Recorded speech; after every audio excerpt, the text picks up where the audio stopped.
Hey guys, and welcome back to this channel. In this video, I will be showing you guys how you can go to FREECAM mode on Dress to Impress.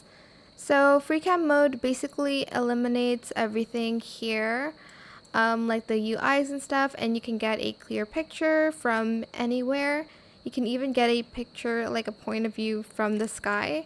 So it only works on PC unfortunately for now, so select Shift P on Freeplay mode. And here, as you can see, the UI is gone, and you can kind of,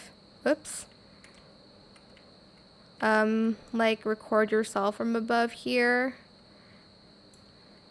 just using your keyboard and mouse to zoom in and out.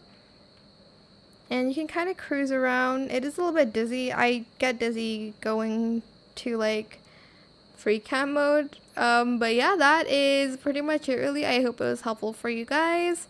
Don't forget to like, comment, share, and also subscribe to this channel if you haven't done that already.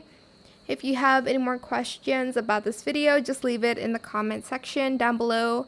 I will try my best to answer them all for you guys. And if you found this video helpful, please click the thanks button as well. That is it. Thank you so much for watching. Bye.